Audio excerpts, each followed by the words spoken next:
Hello everyone, this is Krishnendu, currently a first professional MBBS student. In this video, I am going to share how I scientifically memorized the whole NCERT book in my 2 years of NEET preparation and cracked NEET 2025 in my first attempt. I have analyzed the NEET 2025 paper and I will share how you can make your preparation very effortless and easy. So let's start the video. I have divided the whole NCERT bio syllabus, NEET syllabus into 3 parts. जैसे कि कुछ है जो conceptual chapters है, जैसे कि for example genetics मान लो, MBI मान लो, प्लांट फिजियोलॉजी मान लो, ये कंसेप्चुअल चैप्टर्स हैं। जो कुछ चैप्टर्स है जो मेमोराइजिंग चैप्टर्स है, जैसे कि एनिमल डाइवर्सिटी हो गया, जिसमें एनिमल किंगडम आता है, टिश्यू आता है। प्लांट डाइवर्सिटी हो गया जिसमें प्लांट किंगडम, बायोलॉजिकल जो सेकेंड चैप्टर है क्लासिफिकेशन, वो चैप्टर आता है। और मॉर्फोलॉजी, एनाटॉमी, ये सब भी तुम्हारा पूरा मेमोराइजिंग चैप्टर में आ गया। और कुछ चैप्टर्स ऐसे हैं जो कंसेप्चुअल भी है प्लस मेमोराइजिंग भी है, जैसे कि एनिमल फिजियोलॉजी मान लो, सेल मान लो, और ऐसे ही रिप्रोडक्शन मान लो, हेल्थ एंड डिजीज़ मान लो। ये सब जो बहुत ही मेमोराइजिंग प्लस कंसेप्चुअल चैप्टर्स में आते हैं। तो मैं डिटेल में बताऊंगा कि इन सबको कैसे कैसे अलग अलग हम सेग्रीगेट करके याद कर सकते हैं, कैसे हम समझ सकते हैं, ताकि तुम्हारा प्रिपरेशन जो है वो बहुत ही ईजी साइड में चला जाएगा। तो जो मैंने स्ट्रैटेजी बनाया, तो इसका फर्स्ट स्टेप जो आता है वो आता है लेक्चर नोट्स एनसीईआरटी रूल। तो इसमें हमें क्या करना है, जैसे बहुत सारे स्टूडेंट्स क्या करते हैं कि स्टार्टिंग में ही डायरेक्ट एनसीईआरटी से पढ़ने लग गए without having the proper concept understanding, without having the proper knowledge. No my friends, this is not the correct way to do. जो मुझे सही लगता है वो ये है कि तुम पहले क्लास जाओ, लेक्चर्स अटेंड करो, ऑनलाइन देखते हो तो ऑनलाइन लेक्चर्स अटेंड करो, और उसके बाद प्रॉपर नोट्स बनाओ अपने। उसके बाद तुम नोट्स को रिवीजन करो, नोट्स याद करो अच्छे से। उसके बाद एनसीईआरटी पढ़ो। एनसीईआरटी बहुत एक क्रिस्प बुक है, उसमें बहुत ज़्यादा इन्फॉर्मेशन दे रखा है। तुम पहले ही उसको पढ़ने लग जाओगे तो बहुत सारी चीज़ें तुम्हें समझ में नहीं आएगी या फिर मिसकंसेप्शन बन जाएगी। तो बेटर पहले टीचर से सुनो, उसको टीचर को डिकोड करने दो पहले, फिर नोट्स अच्छे से पढ़ो, फिर एनसीईआरटी पढ़ो। ये रूल ही मुझे सबसे सही लगता है, तो फॉलो दिस। सेकेंड जो मुझे लगता है कि एनसीईआरटी को समराइज़ करना है, समराइजिंग एनसीईआरटी। जैसे कि मान लो एनसीईआरटी को तुमने first time, second time, third time जब पढ़ रहे हो, लाइन बाय लाइन पढ़ रहे हो, सारे जितने भी लाइन्स है, एक चैप्टर मान लो एनिमल किंगडम, तो उसमें सारे लाइन्स तुम पढ़ रहे हो, ठीक है। लेकिन विद टाइम जैसे तुम्हारा सिलेबस जैसे जैसे आगे बढ़ेगा, जब तुम मेजर देने जाओगे तब पूरा 11th का सिलेबस होगा, तो उसमें पूरी एनसीईआरटी को लाइन बाय लाइन पढ़ना पॉसिबल नहीं है। ये बहुत ही टाइम कंज्यूमिंग अप्रोच हो जाएगा। तो इससे बेटर जो मैं मानता हूँ करना चाहिए वो है कि जितने भी चैप्टर्स हैं उसमें जैसे टॉपिक्स है, जैसे मान लो एनिमल किंगडम में टॉपिक है पॉरीफेरा। अब पॉरीफेरा में जितने भी तुम्हें पॉइंट्स मिले वो पढ़ो अच्छे से, जितने भी पॉइंट्स मिले उसको साइड में लिख दो। साइड में बहुत सारा स्पेस होता है, तो उसमें मान लो तुम्हें 10 पॉइंट्स मिले पॉलीफेरा के बारे में, तो 10 पॉइंट साइड में लिख दो। अगर जगह नहीं है तो स्टिकी नोट्स लो, उसमें लिखो और उसको पेस्ट कर लो, ऐसे भी कर सकते हो। लेकिन पूरा पूरा पढ़ना बार बार, ये बहुत ही टाइम कंज्यूमिंग अप्रोच है। तो मैं मानता हूँ कि पॉइंट वाइज लिखने से याद भी ज़्यादा रहता है और तुम्हें बाद में फिर इसका फ़ायदा भी मिलेगा।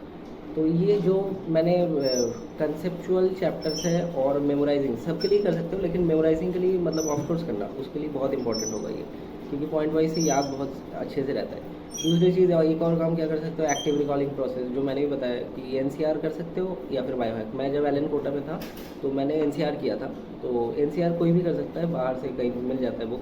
तो एनसीईआर जो बुक है उसमें वो सॉल्व करो क्वेश्चंस, उसमें जो जो नई क्वेश्चन बन रहे हैं वो आके पढ़ो। तो इससे तुम्हें टाइम बहुत तुम्हारा सेव होगा और अच्छे से रिवीजन भी हो जाएगा। Third, NCERT marking. एनसीईआरटी को कैसे मार्क करना है, जैसे कि मान लो फर्स्ट तुमने स्टार्ट किया जब रीडिंग एनसीईआरटी का, तो पेंसिल से मार्क करो, सिंपल। उसको पहले ही हाइलाइटर यूज़ कर लोगे, ऐसा मत करना, पेंसिल से करो। अब जब तुम्हें कुछ कलर सेलेक्ट करना है, जैसे कि मान लो तुमने ब्लैक कलर लिया, ब्लैक कलर का पेन, अब उसमें तुम्हें क्या करना है, जैसे कि मान लो तुम कोई चैप्टर पढ़ रहे हो टॉपिक, तो उसमें देखो कौन सा पीवाईक्यू में आ चुका है। जो लाइन पीवाईक्यू में आ चुका है वो साइड में ही लिख दो, ऐसे पीवाईक्यू। ऐसे नहीं करना है कि वो पीवाईक्यू का बुक खोला फिर उसमें देख रहे कौन सा क्वेश्चन आ रहा है फिर उसको मार्क कर रहे हैं, ये तो टाइम टेकिंग हो जाएगा। पीवाईक्यू बार बार सॉल्व करोगे तो याद हो जाएगा कि अच्छा हाँ ये क्वेश्चन पीवाईक्यू में आया था, तो वो मार्क कर लो। अब ब्लैक कलर के पेन से तुमने पीवाईक्यू लिख लिया, अब मान लो टेस्ट में जो भी तुम्हारा मिस्टेक्स होता है तो वो तुम रेड कलर से मार्क कर लो, तो तुम्हें ये याद रहेगा कि अच्छा ये रेड कलर से मार्क है तो ये मेरा टेस्ट में कहीं ना कहीं पे गलत हुआ था। एक ही कर सकते हो। और ब्लू कलर के पेन से जो तुम्हें बार बार भूल जाते हो, याद नहीं रहता है, वो कर लो, ऐसे कर सकते हो। अब विद टाइम क्या होगा, पूरा एनसीईआरटी बुक से ऐसे मार्क हो जाएगा। तो लास्ट में जाके क्या करना है, हाईलाइटर यूज़ करना है, एक या दो कलर ले लेना, फिर हाईलाइट करना। तो ऐसे क्या होता है, चीज़ें सॉर्ट आउट होता है कि हाईलाइटेड जो पार्ट है अब वो मेरे लिए इंपॉर्टेंट है, बाकी सब हो गया। तो ऐसे तुम एनसीईआरटी मार्किंग कर सकते हो। तो इसके अलावा एक और काम कर सकते हो, जैसे मैं करता था, जब तुम लाइन पर हो तो ऐसे दिमाग में सोचो, थिंक अबाउट इट, कि ये AR हो सकता है या नहीं, असर्शन रीज़न बन सकता है या नहीं। असर्शन रीज़न अगर है तो साथ में ही लिख दो AR। कोई टॉपिक तुमने पढ़ा जिसमें तुम्हें लग रहा है कि 5-6 स्टेटमेंट ऐसे आ सकते हैं, जैसे आता है ना S1 S2 करके, स्टेटमेंट 1 स्टेटमेंट 2, फिर पूछते हैं कि कैसे, मतलब कौन कौन से सही है, how many of this are true. तो उसमें भी तुम कर सकते हो कि S1 S2, जैसे मैं यहाँ पे एक शो कर रहा हूँ, तो इसमें जैसे मान लो 5-6 स्टेटमेंट मुझे लगे जो इंपॉर्टेंट है, तो ये तुम साइड में लिख दो कि S1 S2 S3 ऐसे कर सकते हो। तो ये था एनसीईआरटी को कैसे मार्क करना है। तो इससे तुम्हें बहुत फ़ायदा मिलेगा, क्वेश्चन टेकिंग जो अप्रोच है उसको भी तुम बेटर करोगे। तो ये होगा NCERT marking. Fourth, make flow charts tables. जैसे कि मान लो तुम्हें टेरिडोफाइट्स है, टेरिडोफाइट्स में 4 क्लासेस आते हैं, तो 4 क्लासेस को लो अलग अलग पैराग्राफ से, उसमें देखो क्या क्या डिफरेंसेस है, उसको एक टेबल के फॉर्म में लिखो और उसको एनसीईआरटी में पेस्ट कर दो। बेटर होगा ये, क्योंकि पैराग्राफ से पढ़ोगे तो उसमें उतना याद नहीं रहता है। अगर तुम टेबल्स के फॉर्म में लिखोगे, फ्लो चार्ट्स बना लोगे तो याद रहता है। जैसे कि इवोल्यूशन है, इवोल्यूशन में बहुत सारा डेटा दिया है।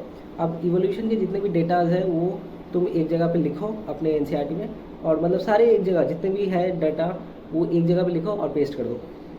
इकोलॉजी में बहुत सारे एग्जाम्पल्स आता है, उसको भी ऐसे कर सकते हो। स्पेशली एनिमल किंगडम, मॉर्फोलॉजी, ये बहुत ही मेमोराइजिंग चैप्टर है, तो उसमें भी ऐसे कर सकते हो कि जितने भी एग्जाम्पल्स है वो एक जगह पे लिखा और पेस्ट कर दिया। ऐसे सेम चीज़ें एनसीईआर में भी मिल जाएगा, जो मैंने बुक बताया ना, एनसीईआर में सब कुछ है, लेकिन अगर तुम्हें वो नहीं खरीदना है तो ये भी कर सकते हो, इससे बहुत फ़ायदा मिलेगा। ऐसे टेबल्स फ्लो चार्ट्स के फॉर्म में याद रखोगे तो जल्दी याद भी हो जाता है। ये हो गया टेबल्स फ्लो चार्ट्स की बात। इसके बाद mnemonics, use mnemonic short tricks. बहुत सारे स्टूडेंट्स ये कहते हैं कि एग्जाम में जाके हमें निमोनिक्स याद नहीं रहेगा टाइम प्रेशर की वजह से। No, this is wrong. Exam में जाके तब याद नहीं रहेगा जब तुम घर पे भी वो शॉर्ट ट्रिक्स का प्रैक्टिस नहीं करोगे। घर पे जब जब तुम उस क्वेश्चन, मतलब एक टॉपिक को पढ़ोगे ना, मान लो तुमने शॉर्ट ट्रिक बनाया कि एल्गी में तीनों क्लासेस जो आता है, क्लोरोफाइसी, फियोफाइसी, रेडोफाइसी। अब क्लोरोफाइस में जितने भी एग्जाम्पल्स है उसके तुमने शॉर्ट ट्रिक्स बनाए। अब घर पे जब तुम प्रैक्टिस करोगे ना, तब उसको शॉर्ट ट्रिक्स को भी बोलना है खुद से, ठीक है ना। सिर्फ वो मतलब ऐसा नहीं कि शॉर्ट ट्रिक्स को प्रैक्टिस ही नहीं किया, घर पे शॉर्ट ट्रिक्स का प्रैक्टिस किया करो, तब जाके वो ईजी रहता है। तो शॉर्ट ट्रिक्स से जितना प्रैक्टिस करोगे एग्जाम में जाके फिर नहीं भूलोगे, इतना गारंटी है, मैंने खुद करके देख लिया, याद रहता है। शॉर्ट ट्रिक्स आराम से बनाओ, निमोनिक्स बनाओ, घर पे उसका प्रैक्टिस करो और उसको याद करो। इसके बाद पॉइंट आता है कि यूज़, मतलब घर पे अपने नोट्स को बार बार लिखना है, बार बार लिख लिख कर प्रैक्टिस करना है। इनिशियली जितना लिखोगे उतना ही ज़्यादा याद रहता है। इनिशियली तो नोट्स ही बार बार लिख लिख के प्रैक्टिस करना है। ऐसे मत करना कि पूरा नोट्स ही छापने बैठ गए। जो जो तुम्हें याद नहीं रहता है वो याद करो, वो लिख लिख के याद करो, और बाद में जाके वो जो एनसीईआरटी के साइड पर पॉइंट्स लिखे हैं वो करना है हमें। क्योंकि उसमें क्या होगा, जितना लिखोगे ना तो उतना विजुअलाइजेशन बढ़ेगा खुद का, तो एग्ज़ाम में जाके जल्दी याद आता है। तो मैं ये मानता हूँ कि पढ़ने से बेटर है कि बार बार लिख लिख के प्रैक्टिस करो, जितना लिखोगे उतना ही खुद से मतलब कॉन्फिडेंस भी बिल्डअप होगा। इसके बाद वो जो साइंटिस्ट कंट्रीब्यूशन आता है, एनसीईआरटी समरी आता है, ये बहुत इंपॉर्टेंट है। साइंटिस्ट का कंट्रीब्यूशन से इस साल ही 1 या 2 क्वेश्चन आया था शायद, तो इसमें बहुत अच्छे से साइंटिस्ट कंट्रीब्यूशन भी पढ़ लेना आ सकता है। इसमें ये तो नहीं पूछेगा कि साइंटिस्ट कहाँ से है, उसका डेट ऑफ बर्थ बताओ, उसका कंट्रीब्यूशन, साइंटिस्ट का कंट्रीब्यूशन क्या है, और father of ecology, father of ecosystem ecology, ये कौन थे, ये पूछ सकते हैं। बाकी समरी में कहीं कहीं पे ऐसा होता है कि पूरे चैप्टर में कोई डाटा नहीं दिया है और समरी में दिया है। जैसे मैं नीचे एक दिखा रहा हूँ, ये इकोलॉजी का लास्ट चैप्टर है, इसमें ये जो डाटा है कि मोर देन 650 या 750, तो ये तुम्हें कहीं पे नहीं मिलेगा, ये समरी में आओगे तभी मिलेगा। तो समरी को पढ़ना है, साइंटिस्ट कंट्रीब्यूशन पढ़ना है। डायग्राम्स बहुत अच्छे से ध्यान रखना है, डायग्राम्स ऐसा होना चाहिए कि पूरे आंखों में एकदम छप गया। जैसे कि एल्गी है, एल्गी के पास में जो डायग्राम्स दे रखा है ना, वॉल्वॉक्स, यूलोथ्रिक्स, फिर शायद लैमिनेरिया, फ्यूकस, और नीचे पॉलीफेरा, डिक्टियोटा था, ये सब पूरा याद होना चाहिए कि अच्छा हाँ इसके बाद ये आता है। डायग्राम्स में मार्किंग बहुत अच्छे से याद रखना है। इस साल ये एक क्वेश्चन आया था डायग्राम से, बहुत अच्छा क्वेश्चन था, जैसे कि मैं यहाँ पे दिखा रहा हूँ, ये जो क्वेश्चन था इसमें बहुत अच्छे से याद करना है कि कहाँ पे H+ था, कहाँ पे K+ था, तभी ये क्वेश्चन बन पाएगा। तो ऐसे डायग्राम्स की प्रैक्टिस कर। Next point is reading out of NCERT. NCERT से बाहर से कुछ क्वेश्चन आए थे नीट 2025 से, जो थोड़ा आउट ऑफ द बॉक्स था, मैं मानता हूँ। अब इसको देख के अगर तुमने ऐसा करना स्टार्ट कर दिया कि एनसीईआरटी के बाहर से बहुत सारी चीज़ें पढ़ने लगे, तो ऐसा मत करना। पहले एनसीईआरटी में जितना इन्फॉर्मेशन दे रखा है, डाटा दे रखा है, उसको अच्छे से याद करो, फिर बाहर की चीज़ें कर सकते हो। जो मुझे पर्सनली फील आता है कि revision is more important than knowledge. अगर तुम्हारी एनसीईआरटी अच्छे से हो गया है तो उसको बार बार रिवाइज करो। अगर तुम्हें लगता है कि नहीं पूरा तैयार हो गया, तो फिर out of the box, out of the NCERT जा सकते हो कि नॉलेज और ले लिए कि मतलब और जो कहीं बाहर से भी आ सकता है, तो मैं कर लूँगा, ये कर सकते हो। इसके बाद जो मुझे लगता है कि follow latest NCERT. Latest NCERT में कुछ चेंजेस कर दिए गए, और अगर तुम पुराना वाला याद रखोगे तो वो लोग नहीं मानेंगे, वो लेटेस्ट वाला ही मानेंगे। जैसे कि एड्रिनल ग्लैंड का एक क्वेश्चन, मतलब वो आया था कि एड्रिनल ग्लैंड कहाँ पे है। पहले था एंटीरियर, अब कर दिया सुपीरियर लेटेस्ट एनसीईआरटी में। और थियोडोर श्वान पहले थे ब्रिटिश, अब कर दिया जर्मन। तो ये याद रखना है कि मतलब लेटेस्ट एनसीईआरटी में कौन सा है, ठीक है। और कोई चैप्टर को इग्नोर मत करना, जैसे कि फ्रॉग बहुत सारे स्टूडेंट इग्नोर करते हैं क्योंकि उससे क्वेश्चन कभी नहीं आता है। एक बार 2017 में आ गया था गलती से, और इस साल नीट में 4 क्वेश्चन आ गए फ्रॉग से। तो कोई भी चैप्टर इग्नोर मत करना, सारे इंपॉर्टेंट हैं, सबको अच्छे से करना है। मैं अपनी एनसीईआरटी अपनी टेलीग्राम चैनल पे अपलोड करूँगा। Join my Telegram channel, I will give the link in the description.